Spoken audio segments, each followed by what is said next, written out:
Order! Order! You are an incorrigible delinquent at times. Behave yourself, man!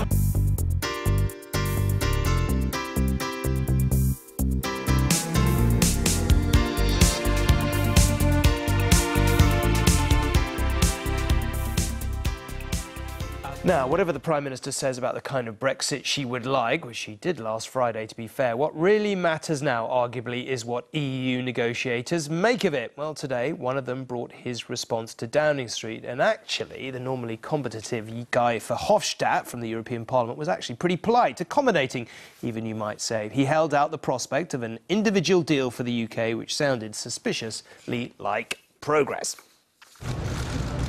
The European Parliament's Brexit coordinator is usually one for an acid turn of phrase, declaring after the Prime Minister's speech on Friday that he hoped serious proposals were in the post. But today, after meetings with David Davis and the Prime Minister, Guy Verhofstadt appeared to concede an important point. The UK's deal will be unique. Britain is Britain. I think that you don't compare it, if I may give you an advice, with whatever other country. So what we need is, in my opinion, a special, specific arrangement, and based on the treaty you have, and that is an association agreement. The association agreement that Mr Verhofstadt is pushing is based on Article 217 of the Lisbon Treaty, which declares the Union may conclude agreements establishing an association involving reciprocal rights and obligations. It's already used as the legal basis of a deal with the EU by around 20 countries, including Morocco and the Ukraine, and is not something that the UK has ruled in or out yet. Isn't it in the interests of Europe and European businesses to give the UK a good deal? I always found this Brexit not a good thing, neither for the citizens, neither for the companies. But it has been a decision taken by the UK. But what we will not let happen is that we unravel the single market. That will not happen.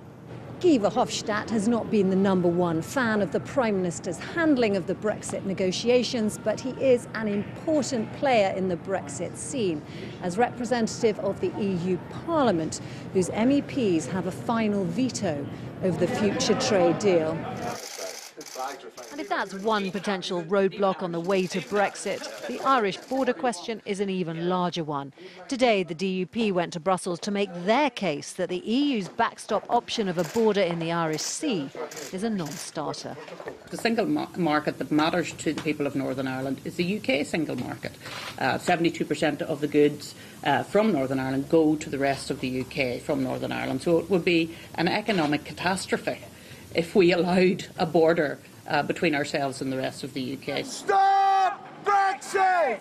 For Remain campaigners outside Downing Street, Mr Verhofstadt is even something of a pin-up. Number 10 will be relieved his tone was more conciliatory today, but they're likely to be bracing themselves for the publication tomorrow of the EU's guidelines on the future relationship, with all the signs that Mrs May's hoped-for cherry-picking will be firmly off the menu. Romilly Weeks, News at 10. I've been getting